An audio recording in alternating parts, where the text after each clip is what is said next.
Start करते हैं बिहार दरोगा का प्रैक्टिस सेट। और आज हम लोग रहमान सर के द्वारा तैयार किया गया बिहार दरोगा का प्रारंभिक परीक्षा 2024 के सेट का डिस्कशन करने वाले हैं। और आज हम लोग सेट नंबर 2 का डिस्कशन करेंगे। इसमें 100 प्रश्न दिया गया है। यह नए सिलेबस के आधार पर तैयार किया गया सेट है, तो आप लोग वीडियो को अंत तक देखेगा। पसंद आने पर वीडियो को लाइक और चैनल को सब्सक्राइब करना ना भूलें। इस वीडियो को अपने दोस्तों ग्रुप में शेयर जरूर करें। तो चलिए देखते हैं पहला क्वेश्चन। 12 सितंबर 2024 को प्रधानमंत्री नरेंद्र मोदी जी ने स्वामी विवेकानंद जी के शिकागो में हुए विश्व धर्म संसद में दिए गए ऐतिहासिक भाषण की कौन सी वर्षगांठ मनाई है? कौन सी वर्षगांठ मनाई है? तो देखिए, स्वामी विवेकानंद जी के द्वारा 1893 ईस्वी में शिकागो में हुए विश्व धर्म सम्मेलन में इनके द्वारा भाषण दिया गया था पहली बार। तो उसकी 2024 में कौन सी वर्षगांठ मनाई गई है? तो यह 132वीं वर्षगांठ मनाया गया 2024 में नरेंद्र मोदी के द्वारा। तो 2 नंबर सही हो जाएगा, 132वीं वर्षगांठ। रूस के प्रथम डिप्टी सीएम का नाम क्या है जिन्होंने प्रधानमंत्री नरेंद्र मोदी की अगवानी की थी? तो उस पीएम का नाम हो जाएगा डेनिस मातुरोव। डेनिस मातुरोव इसका सही आंसर हो जाएगा। किस खिलाड़ी ने पेरिस में डायमंड लीग प्रतियोगिता में 3000 मीटर स्टीपल चेस में अपना रिकॉर्ड तोड़ दिया, अपना ही रिकॉर्ड तोड़ दिया है? तो उस खिलाड़ी का नाम हो जाएगा अवनीश सावले। अवनीश सावले ने 300 मीटर स्टीपल चेस में अपना ही रिकॉर्ड को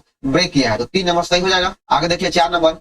एशियन किंग वल्चर गिद्ध के संरक्षण के लिए भारत का पहला केंद्र किस राज्य में शुरू किया गया है? एशियन गिद्ध के संरक्षण के लिए उत्तर प्रदेश के महाराजगंज में इसका पहला केंद्र स्थापित किया गया है। तो ऑप्शन नंबर ए हो जाएगा। आगे देखिए 5 नंबर की राष्ट्रमंडल शतरंज चैंपियनशिप 2024 का आयोजन कहाँ किया गया है? राष्ट्रमंडल शतरंज चैंपियनशिप 2024 का आयोजन श्रीलंका में किया गया है। 4 नंबर सही हो जाएगा, श्रीलंका।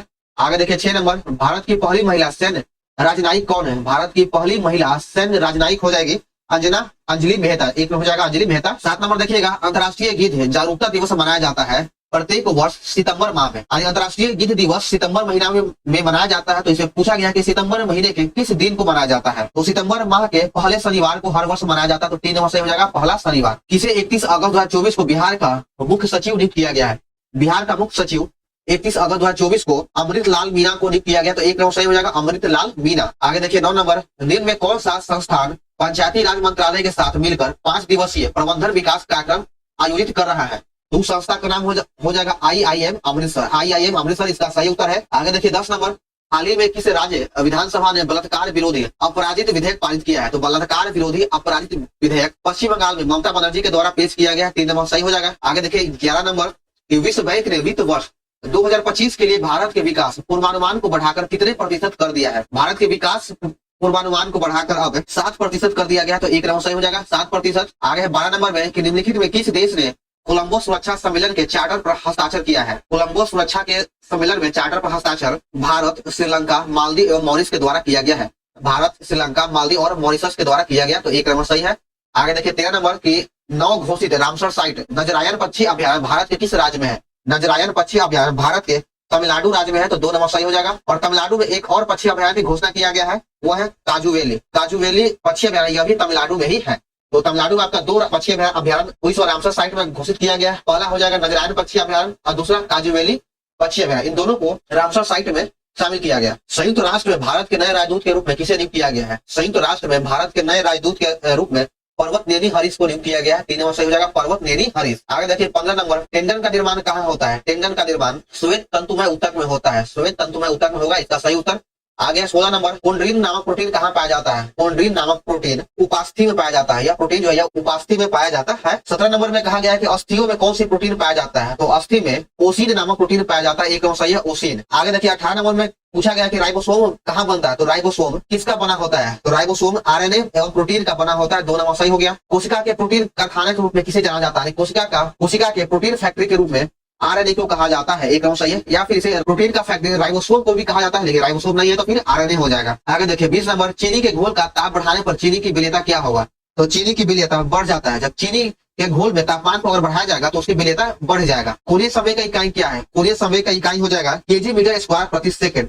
kg मीटर स्क्वायर प्रति सेकंड कोणीय संवेग का मात्रक है या इकाई कह सकते हैं। जब तरंग माध्यम से चलता है तो क्या होगा? जब तरंग माध्यम से चलता है तो ऊर्जा आवर्त गति पर हस्तांतरित होता है। आवर्त गति पर हस्तांतरित होता है। आगे देखिए 23 नंबर की घरेलू मक्खी के लार्वा को क्या कहा जाता है? घरेलू मक्खी के लार्वा को मैगोट कहा जाता है। 2 नंबर हो जाएगा, मैगोट। यदि कंपन करने वाले लोलक पर आधारित एक घड़ी को पृथ्वी से चंद्रमा पर ले जाया जाएगा तो क्या होगा? यानी एक कंपन करने वाले लोलक पर आधारित घड़ी को पृथ्वी से चंद्रमा पर ले जाया जाएगा तो क्या होगा? तो यह धीमा हो जाएगा, इससे लोलक जो है वो चाल धीमा हो जाएगा, 1 नंबर सही हो जाएगा। आगे देखिए 25 नंबर में दिया गया है कि द्वितीय इंद्रधनुष में रंग का क्रम क्या है। तो द्वितीय इंद्रधनुष में अंदर की ओर लाल होता है और बाहर की ओर बैंगनी रंग होता है, अंदर की ओर लाल और बाहर में बैंगनी होगा, 2 नंबर सही हो जाएगा। आगे देखिए 26 नंबर, प्रकाश संश्लेषण का प्रथम स्त्री यौगिक कौन सा है। प्रकाश संश्लेषण का प्रथम स्त्री यौगिक फास्फोग्लिसरिक अम्ल होता है, फास्फोग्लिसरिक एसिड होगा, 1 नंबर सही हो जाएगा। 27 नंबर में कहा गया कि मोल किसका एसआई मात्रक है। तो यह जो मोल है यह पदार्थ की मात्रा का मात्रक होता है, पदार्थ की मात्रा का एसआई मात्रक है। प्रोटीन में आवश्यक रूप से क्या मिलता है, तो प्रोटीन में आवश्यक रूप से क्या मिलता है। तो सबसे पहले ये देख लीजिए कि प्रोटीन में सल्फर नहीं पाया जाएगा, तो जहां जहां सल्फर है उसको काट दीजिए, ये भी नहीं होगा, सल्फर यहाँ तो ये भी नहीं होगा, और यहाँ भी सल्फर है तो ये भी नहीं होगा। तो बस आपको लास्ट बचता है ऑप्शन नंबर सी, ये सही हो जाएगा। प्रोटीन में कार्बन, नाइट्रोजन, हाइड्रोजन और ऑक्सीजन पाया जाता है। आगे देखिए 29 नंबर में प्रोटीन संश्लेषण का सही क्रम क्या है। तो इसका सही उत्तर हो जाएगा option B, DNA, RNA, amino acid और प्रोटीन, 2 नंबर सही हो जाएगा। 30 नंबर देखिएगा, फ्लोएम में पाया जाता है क्या। तो फ्लोएम क्या पाया जाता है, इसमें वास्तु तंतु, फ्लोएम, मिलुतक एवं चालीन नलिका, ये तीनों पाया जाता है। तो इसका ऑप्शन नंबर डी सही हो जाएगा। आगे बढ़ते हैं 31 नंबर देखते हैं, सरल प्रोकैरियोटिक सूक्ष्म जीव को सम्मिलित किया गया है किसमें। सरल प्रोकैरियोटिक सूक्ष्म जीव को मोनेरा जगत में शामिल किया गया है, 2 नंबर सही हो जाएगा। आगे 32 नंबर की हरा बल्ब लगे हुए कमरे में लाल कपड़ा किस तरह दिखाई देगा। यानी हरा जो बल्ब है कोई कमरा में लगा हुआ तो लाल कपड़ा आपको किस तरह दिखाई देगा, तो काला दिखाई देगा, ऑप्शन हो जाएगा डी नंबर, काला दिखाई देगा। मानव नेत्र की रेटिना में कौन अधिक है, यहाँ पे कौन नहीं कौन है कि मानव नेत्र की रेटिना में कौन अधिक कहाँ केंद्रित होता है। तो ये जो कौन है वो अधिक है सिलिया पिंड पर केंद्रित होता है, 3 नंबर सही हो जाएगा, सिलिया पिंड। 34 नंबर देखिए कि अम्ल बदलता है किसको। तो अम्ल जो है यह नीला लिटमस को लाल में चेंज करता है, 1 नंबर सही हो जाएगा, नीला लिटमस को लाल में यह बदलता है। और क्षार जो होता है वह लाल को नीला में चेंज करता है। आगे 35 नंबर की निम्न में से किसका उपयोग ओवन में किया जाता है। ओवन में एक प्रकार का यह चूल्हा होता है, इलेक्ट्रिक चूल्हा, तो इसमें सूक्ष्म तरंगे का उपयोग किया जाता है। तो 3 नंबर सही हो जाएगा, सूक्ष्म तरंगे। या फिर आपको कहीं इस तरह से पूछ सकता है कि एक बंद चूल्हा में किसका उपयोग किया जाता है। तो बंद चूल्हे में सूक्ष्म तरंग का भी उपयोग किया जाता है, क्योंकि ओवन एक तरह से बंद चूल्हा ही है। निम्नलिखित में कौन सा कथन सही नहीं है। तो 36 में जो है इसका ऑप्शन नंबर डी गलत है कि बेरियम तथा अस्ट्रांसियम प्रकृति मुक्त रूप से पाया जाता है, यह बिल्कुल गलत है। तो आपका इसका डी नंबर सही हो जाएगा। आगे देखिए 37 नंबर, 1918 में गुजरात की खेड़ा सत्याग्रह का संबंध किस नेता से है। 1918 में खेड़ा आंदोलन हुआ था गुजरात में, तो इसका जो संबंधित नेता है वह है महात्मा गांधी, सरदार वल्लभ भाई पटेल और इंदुलाल याग्निक, ये तीनों है। तो ऑप्शन नंबर डी हो जाएगा, इसका सही उत्तर है। 38 नंबर में कहा गया है कि रंगून रेडियो में से सुभाष चंद्र बोस ने महात्मा गांधी को कब राष्ट्रपिता कहा था। सुभाष चंद्र बोस ने रंगून रेडियो से 6 जुलाई 1944 को महात्मा गांधी को राष्ट्रपिता कहकर संबोधित किया था। आगे 39 नंबर में कि बुद्ध की खड़ी प्रतिमा किस काल में बनाई गई है। बुद्ध की खड़ी प्रतिमा को कुषाण काल में बनाया गया है, 4 नंबर सही हो जाएगा, कुषाण काल। आगे देखते हैं 40 नंबर, ब्रिटिश सरकार भारतीयों को आधुनिक शिक्षा देनी चाहती थी, इनमें से किसका उद्देश्य था। यानी ब्रिटिश सरकार जो भारतीयों को शिक्षा देनी चाहती थी, इसमें से ब्रिटिश का उद्देश्य क्या था। तो इसमें अंग्रेजों का उद्देश्य था कि भारत में अपनी राजनीतिक सत्ता की नींव दृढ़ करना, यानी अपनी सत्ता को मजबूत करना, यही उसका उद्देश्य था। ऑप्शन नंबर 4 सही हो जाएगा, न कि भारतीयों को शिक्षित करना था, उसको अपना ही राजनीतिक सत्ता को बढ़ावा देना था। आगे देखिए 41 नंबर में है कि भारत के इतिहास के संदर्भ में अब्दुल हामिद लाहौरी कौन था। अब्दुल हामिद लाहौरी शाहजहां के काल का एक राजकीय इतिहासकार था। तो 2 नंबर सही हो जाएगा, राजकीय इतिहासकार। किसका, तो शाहजहां के कार्यकाल में। जब राजा वोडियार ने मैसूर राज्य की स्थापना किया था तब विजयनगर के शासक कौन था। तो उस समय विजयनगर का शासक वेंकट द्वितीय था, 4 नंबर सही हो जाएगा, वेंकट द्वितीय। इलाहाबाद स्तंभ लेख शिलालेख का संबंध किससे है। तो इलाहाबाद स्तंभ शिलालेख का संबंध समुद्रगुप्त हो जाएगा, ऑप्शन डी हो जाएगा, समुद्रगुप्त। निम्नलिखित में कौन सा एक अन्य तीनों के समसामयिक नहीं, तीनों के समकालीन नहीं है। तो बिंबिसार, गौतम बुद्ध और प्रसेनजित, ये तीनों एक काल के हैं और मिलिंद पन्हु का ऑप्शन गलत है, मिलिंद पन्हु उस समय नहीं था। आगे देखिए 45 नंबर के दिन में किसने वर्नाकुलर प्रेस एक्ट को निरस्त किया।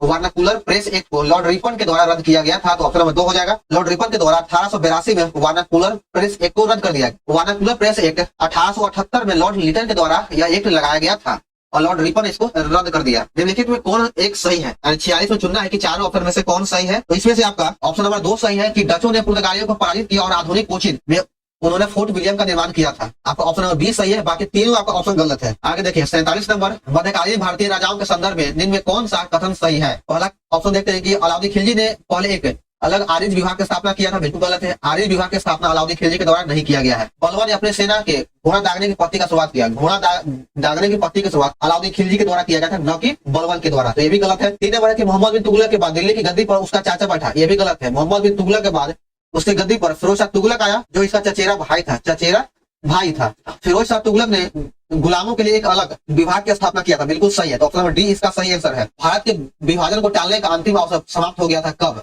तो भारत के विभाजन को टालने का अंतिम अवसर कैबिनेट मिशन को अस्वीकार करने के साथ ही समाप्त हो गया था। 3 नंबर सही हो जाएगा। आगे देखिए 49 नंबर की निम्नलिखित में किसने कार्ल मार्क्स के साथ मिलकर दी कम्युनिस्ट मैनिफेस्टो लिखा था। कम्युनिस्ट मैनिफेस्टो कार्ल मार्क्स और फ्रेडरिक एंजल्स के द्वारा लिखा गया, मिलकर लिखा गया। तो 4 नंबर सही है। आगे 50 number, the economic history of India के लेखक कौन है।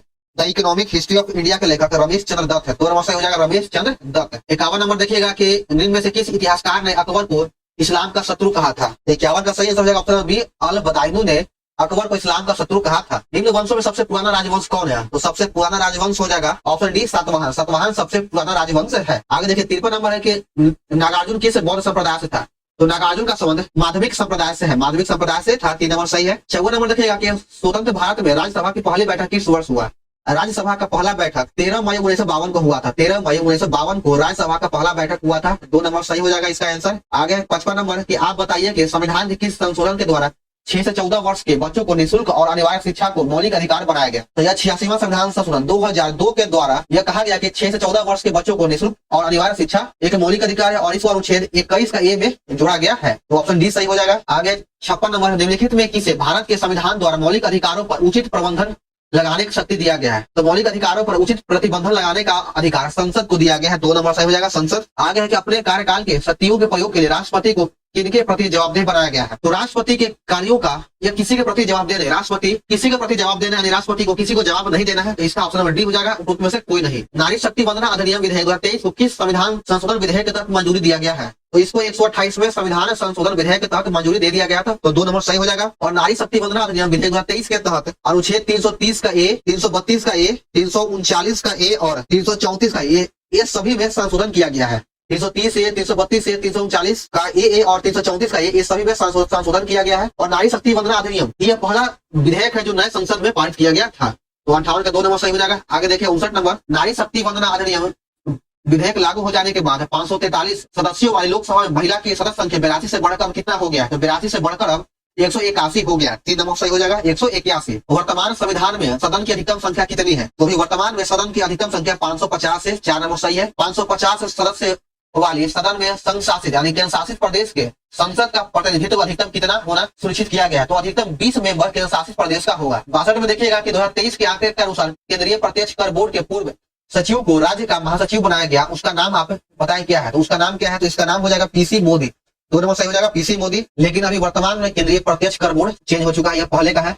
आगे देखिए 63 नंबर की महिलाओं को पंचायती राज संस्था और नगर निकायों में क्रमशः 50% आरक्षण देने वाला राज्य बिहार ने यह आरक्षण प्रावधान कब लागू किया था? ये जो प्रावधान ये बिहार के द्वारा 2006 और 7 में लागू किया गया है। 2 नंबर सही हो जाएगा। आगे बढ़ते हैं, नीचे कुछ भौगोलिक शब्द दिया गया है जिसमें पानी से घिरा उपमहाद्वीप भूमि का टुकड़ा को क्या कहा जाता है? तो इसे द्वीप कहा जाता है। ऑप्शन डी हो जाएगा द्वीप। निम्नलिखित में कौन विश्व का सबसे बड़ा द्वीप समूह है? तो विश्व का सबसे बड़ा द्वीप समूह हो जाएगा मलय द्वीप समूह। ऑप्शन नंबर डी सही है। विश्व का सबसे बड़ा द्वीप ग्रीनलैंड है, लेकिन यहाँ द्वीप समूह पूछ रहा है तो द्वीप समूह हो जाएगा मलय द्वीप समूह। इसमें Malaysia, Indonesia, Papua New Guinea, Brunei और सिंगापुर के सभी द्वीप समूह को शामिल किया गया। तो यह मलय द्वीप समूह हो जाएगा सही आंसर। निम्नलिखित में कौन सा दर्रा पीर पंजाल श्रेणी से होकर गुजरता है और मनाली और लेह को सड़क मार्ग से जोड़ता है? तो इस दर्रे का नाम है रोहतांग दर्रा। 1 नंबर सही है। गंगा, ब्रह्मपुत्र और मेघना नदी के संगम से निर्मित भारत का सबसे बड़ा डेल्टा को किस नाम से जाना जाता है? तो इसे सुंदरवन डेल्टा के नाम से जाना जाता है। 1 नंबर सही हो जाएगा। आगे 68 नंबर में सूर्य का सबसे दूर ग्रह कौन है? तो सूर्य का सबसे दूर ग्रह वरुण हो जाएगा और सूर्य के सबसे पास का ग्रह बुध है। 69 नंबर में दिया गया है कि उत्तरी गोलार्ध में सबसे छोटा दिन और सबसे लंबा रात कब होता है? तो उत्तरी गोलार्ध में सबसे छोटा दिन और सबसे लंबी रातें 22 दिसंबर को होता है। यहाँ पे सितंबर ना, यहाँ पे दिसंबर होगा। उत्तरी गोलार्ध में सबसे छोटा दिन और बड़ी रातें 22 दिसंबर को होता है। यहाँ पे ठीक कर लीजिएगा, ऑप्शन नंबर 2 सही हो जाएगा। और अगर पूछता है कि उत्तरी गोलार्ध में सबसे बड़ा दिन और छोटा रात कब हो जाएगा? तब 21 जून होता है। आगे देखिए 70 नंबर, आसमान में उड़ने वाले जेट विमान अपने पीछे एक सफेद निशान छोड़ता है। यह निम्नलिखित में से किससे बना होता है? जो सफेद निशान होता है वो किससे बना होता है? यह जो इंजन से संघनित नमी होता है, यानी यह एक प्रकार का बादल होता है। यह इंजन से संघनित नमी के कारण बनता है। और इस सफेद निशान को क्या कहते हैं? तो इस सफेद निशान को कंट्रेलर्स कहते हैं। इसे कंट्रेलर्स कहा जाता है। आगे देखिए 71 नंबर, विश्व का सबसे बड़ा नदी द्वीप माजुली द्वीप के संबंध में दिए गए कथनों में कौन सा कथन सत्य नहीं, यानी कौन सा जो कथन है वह गलत है? यह दुनिया का सबसे बड़ा नदी द्वीप है, बिल्कुल सही है, ऑप्शन ए सही है। यह असम में ब्रह्मपुत्र नदी पर है, यह भी सत्य है। यह लगभग 880 किलोमीटर कवर करता है, तो यह भी सही है। माजुली द्वीप को विश्व धरोहर स्थल सूची में यूनेस्को के द्वारा शामिल कर लिया गया नहीं, इसको शामिल नहीं किया गया, लेकिन इसे नामित किया गया, सूचीबद्ध किया गया, लेकिन शामिल अभी तक नहीं किया गया। तो ऑप्शन नंबर डी गलत हो जाएगा। आगे 72 नंबर, निम्नलिखित में कौन पृथ्वी के चुंबकीय क्षेत्र के लिए जिम्मेदार है? पृथ्वी का चुंबकीय क्षेत्र के लिए बाहरी कोर जिम्मेदार होता है। 3 नंबर सही है, बाहरी कोर।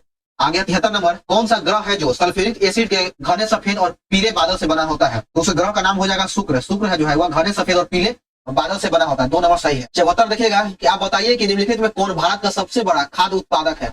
तो भारत का सबसे बड़ा खाद्य उत्पादक हो जाएगा Indian farmers fertiliser cooperative limited, 2 number सही हो जाएगा। 75 नंबर में पूछा गया है कि एसएससी यानी सर्विस अकाउंटिंग कोड में कितना अंक होता है, इसमें 6 अंक होता है, 3 नंबर सही हो जाएगा 6। गोल क्रांति का संबंध किससे है, तो गोल क्रांति का संबंध आलू से हो जाएगा, 2 नंबर सही है आलू। महात्मा गांधी श्रृंखला के 20 रुपए के नोट के पीछे वर्तमान समय में कौन सा तस्वीर है, तो 20 रुपए के नोट के पीछे अभी वर्तमान में एलोरा की गुफा है, 4 नंबर सही है एलोरा का गुफा। भारत ने किस पंचवर्षीय योजना के दौरान मिश्रित अर्थव्यवस्था को अपनाया था, तो मिश्रित अर्थव्यवस्था को भारत सरकार ने द्वितीय पंचवर्षीय योजना के दौरान अपनाया था, 2 नंबर सही हो जाएगा द्वितीय पंचवर्षीय योजना। आगे देखते हैं 79 नंबर की पहली बार राष्ट्रीय कृषि नीति कब घोषित किया गया, पहली बार राष्ट्रीय कृषि नीति की घोषणा जुलाई 2000 में किया गया है, राष्ट्रीय कृषि नीति की घोषणा पहली बार जुलाई 2000 में किया गया, तो 3 नंबर सही हो जाएगा। आगे 80 नंबर स्मार्ट सिटी मिशन जिसका उद्देश्य था मुख्य बुनियादी ढांचे को बढ़ाना, स्वच्छ और टिकाऊ पर्यावरण सुनिश्चित करना और स्मार्ट समाधान को लागू करके नागरिकों के जीवन की गुणवत्ता में सुधार करना था, तो यह कब लागू किया, यानी स्मार्ट सिटी मिशन वो कब लागू किया गया, तो इसको 2015 में लागू किया गया था, 4 नंबर सही हो जाएगा। 81 नंबर देखिएगा प्रधानमंत्री उज्ज्वला योजना का संबंध किससे है, प्रधानमंत्री उज्ज्वला योजना का संबंध एलपीजी कनेक्शन से था, ऑप्शन नंबर 3 सही हो जाएगा। आप लोग देख रहे हो कि गैस के सिलेंडर पर उज्ज्वला योजना लिखा रहता है। आगे 82 नंबर मारो फिरंगी को प्रसिद्ध नारा किसका था, तो ये जो नारा है यह मंगल पांडे का था, 3 नंबर सही हो जाएगा मंगल पांडे। 83 नंबर दिया गया कि भारतीय मैकियावेली किसे कहा जाता है, तो भारतीय मैकियावेली कौटिल्य को कहा जाता है, ऑप्शन 3 हो जाएगा, सॉरी ऑप्शन नंबर 1 हो जाएगा सही कौटिल्य, या फिर इसे चाणक्य या विष्णुगुप्त भी कहा जा सकता है, ये तीनों नाम चाणक्य का ही है। 84 नंबर दिया गया कि भारत के प्रसिद्ध वाद्य यंत्र ओगालिन का संबंध किससे नहीं है, ओगालिन का संबंध पंडित अनिरुद्ध चटर्जी से नहीं है, तो 4 नंबर सही है पंडित अनिरुद्ध चटर्जी का संबंध तबला से है, इनका संबंध तबला से है। ट्विटर का सह संस्थापक निम्नलिखित में से कौन है, तो ट्विटर का सह संस्थापक हो जाएगा जैक डोर्सी, ऑप्शन नंबर 3 हो जाएगा जैक डोर्सी। 86 नंबर दिया गया है कि यूनाइटेड किंगडम की आधिकारिक मुद्रा निम्नलिखित में कौन है, यानी यूनाइटेड किंगडम का आधिकारिक मुद्रा हो जाएगा पौंड स्टर्लिंग, 4 नंबर सही है पौंड स्टर्लिंग। ब्रुनेई की राजधानी कहा, तो ब्रुनेई की राजधानी बंदर सेरी बेगावन हो जाएगा, ऑप्शन नंबर 1 हो जाएगा बंदर सेरी बेगावन। हाल ही में किन 2 देशों के केंद्रीय बैंक ने एबर नाम की एक ऑन डिजिटल मुद्रा लॉन्च करने वाला है, किन 2 देशों के द्वारा किया गया है, तो 88 का सही आंसर हो जाएगा ऑप्शन 3 सऊदी अरब और यूएई के केंद्रीय बैंक के द्वारा, 3 नंबर सही हो जाएगा। मार्च 2019 में कजाकिस्तान की राजधानी का नाम बदलकर नूर सुल्तान कर दिया गया है, तो आप बताइए कि इसके पूर्व कजाकिस्तान की राजधानी का नाम क्या था, तो इससे पहले कजाकिस्तान की राजधानी अस्ताना था, तो ऑप्शन नंबर 4 हो जाएगा, और वर्तमान में भी राजधानी अस्ताना ही है। प्रत्येक वर्ष किस दिन को अंतर्राष्ट्रीय शांति दिवस के रूप में मनाया जाता है, अंतर्राष्ट्रीय शांति दिवस प्रत्येक वर्ष 21 सितंबर को मनाया जाता है, 3 नंबर सही हो जाएगा 21 सितंबर। 91 नंबर में दिया गया कि प्रथम विश्व युद्ध का समापन किस संधि के द्वारा संपन्न हुआ, प्रथम विश्व युद्ध वर्साय के संधि के तहत समाप्त हुआ था, और यह जो वर्साय संधि है यह 28 जून 1919 ईस्वी को हुआ था, और इसी संधि के तहत प्रथम विश्व युद्ध समाप्त हुआ। बोस्टन टी पार्टी का घटना कब हुआ, बोस्टन चाय पार्टी का घटना 1773 में हुआ था, 4 नंबर सही है 1773। शांत घाटी राष्ट्रीय उद्यान पलक्कड़ में जो सबसे ऊंची चोटी है उसका नाम क्या है, यानी शांत घाटी राष्ट्रीय उद्यान का सबसे ऊंची चोटी का नाम हो जाएगा एंडीज, ऑप्शन नंबर 3 सही है, और यह जो शांत घाटी यह केरल राज्य में है, केरल राज्य में स्थित है। आगे 94 नंबर प्रसिद्ध राष्ट्रीय उद्यान केवुल लामजाओ नेशनल पार्क, यह किस झील में स्थित है, तो यह लोकटक झील में स्थित है, और यह जो है यह मणिपुर में स्थित है। केवुल लामजाओ नेशनल पार्क मणिपुर में है और लोकटक झील के बीच में स्थित है। 95 नंबर देखिएगा, इसे मैथ दिया गया है, ये जो क्वेश्चन है बहुत ही आसान है, इसे कुछ करना नहीं है। देखिए यहाँ से बस आप यहाँ पे हल करना शुरू कीजिए, जब इसको आप हल कीजिएगा तो यहाँ पे पहले वाले को हल करने के बाद आपको 5/3 आएगा, फिर उसके बाद यहाँ पे कुछ नहीं, यहाँ पे गुना का है, फिर यहाँ पे आपको 7/5 आएगा, इसको हल कीजिएगा, तब इसको हल करने के बाद 9/7 आएगा, फिर लास्ट में आपका 1001/999 आएगा, और बस सिंपल यहाँ से तिरछा तिरछी सब कट जा रहा है, ये भी 999 भी कट जाएगा, तो आपका 1001/3 बच जाएगा, तो यही आपका आंसर है, बहुत ही आसान है। चलिए आगे देखते हैं 96 नंबर, इसमें कहा गया है कि एक सीढ़ी 10 मीटर की ऊंचाई पर एक दीवार से टिका हुआ है, यदि सीढ़ी जमीन के साथ 30 डिग्री का कोण बनाता है तो सीढ़ी के पाद से दीवार की दूरी क्या है, सीढ़ी के पैर से दीवार के बीच की दूरी क्या है, आइए इसको बनाते हैं हम। तो सबसे पहले इसको फिगर देखिए कि यह एक दीवार है और दीवार की ऊंचाई 10 मीटर, और यहाँ से एक सीढ़ी लगा हुआ है, सीढ़ी और पूछा कि यहाँ सीढ़ी के पास से दीवार के बीच की दूरी क्या होगा, और ये दोनों को 30 डिग्री का कोण बन रहा है, तो आपका यह कर्ण हो गया, यह लंब है, और आधार को हम x मान लेते हैं, यही पूछ रहा है, तो बस 10 30 का मान लगा लीजिए, तो 10 30 डिग्री बराबर लंब बटा आधार होता है, तो 10/x हो जाएगा। 10 30 का मान 1/√3 होता है, 10/x, तो x का मान आ गया 10√3, 10√3 इसका सही आंसर हो जाएगा। तो 96 का आपका ऑप्शन नंबर 3 हो जाएगा सही, 10√3। 97 नंबर दिया गया है कि 2 लगातार वर्षों का चक्रवृद्धि ब्याज 200 और 220 है, तो वार्षिक ब्याज दर क्या होगा। अगर किसी 2 वर्षों के लगातार का चक्रवृद्धि ब्याज दिया गया है तो और उसका ब्याज अगर पूछेगा तो देखिए इसका बहुत ही बनाने का तरीका आसान है, इसको आप एसआई पे बना लीजिए, साधारण ब्याज से पे बना लीजिए। पहले वाले मान को आप मूलधन मान लीजिए और दूसरे वाले को मिश्रधन, ये मूलधन है और ये मिश्रधन हो जाएगा, यहाँ ब्याज कितना हो जाएगा, तो इसका ब्याज हो जाएगा 20 रुपया, तो बहुत सिंपल हो गया, मूलधन गुना समय 1 वर्ष हो गया, 1 गुना 8 बटा में 100 बराबर ब्याज 20 हो गया, वहां 2 0 2 0 कट गया, 2 से यहाँ पे 10 आ गया, तो 8 बराबर 10%। देखिए ऑप्शन नंबर ये हो जाएगा 10%। बहुत ही आसान है यह। 98 नंबर दिया गया है कि ABC अलग अलग एक काम को 18, 24 और 36 दिन में समाप्त करता है। पहले दिन अगर C करता है, दूसरे दिन B करता है और तीसरे दिन A करता है और फिर से चौथे दिन C करेगा, फिर B, फिर A करेगा, यानी इसी तरह काम चलते रहता है। तो काम कुल कितने दिन में समाप्त होगा? तो सबसे पहले आप इसका कुल काम निकाल लीजिए कि कुल काम कितना है। जैसे कुल काम आप एलसीएम से निकाल सकते हैं, तो इसका टोटल वर्क जो हो जाएगा वह 72 आ जाएगा। इसका एलसीएम 72 है। तो देखिए सबसे पहले C करेगा, A काम करता है 18 दिन में, B करता है 24 दिन में और C करता है 36 दिन में। इसका ऐसे हो गया 72। तो ये जो है एक दिन में 4 भाग काम करेगा, B करेगा 3 भाग और C करेगा 2 भाग। यानी एक दिन में A 4 भाग, B 3 भाग और C 2 भाग काम करेगा।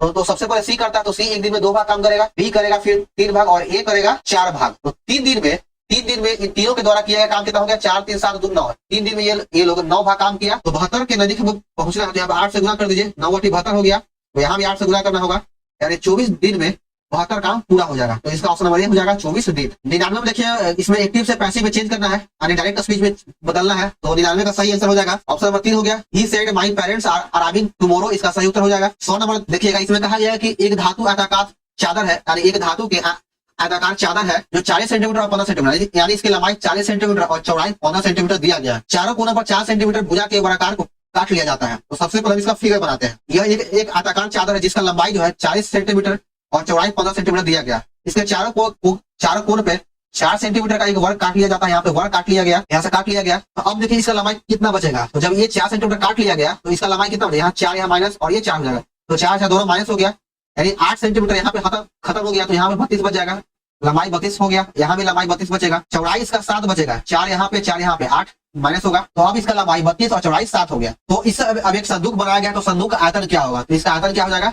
तो संदूक का आयतन LBH होता है। तो बस 32 गुना 7 और इसका ऊंचाई 4 होगा, ऊंचाई 4 हो जाएगा। तो बस इसको गुना कीजिएगा तो आपका आंसर आ जाएगा 896। ऑप्शन नंबर 1 हो जाएगा 896 सेंटीमीटर क्यूब। तो चलिए दोस्तों, हमारे यहाँ पे सेट नंबर 2 समाप्त होता है। तो आप लोग को वीडियो कैसा लगा कमेंट जरूर करें। पसंद आए वीडियो को लाइक और चैनल को सब्सक्राइब करना ना भूलें। तो चलिए मिलते हैं फिर हम लोग नेक्स्ट वीडियो में। जय हिंद।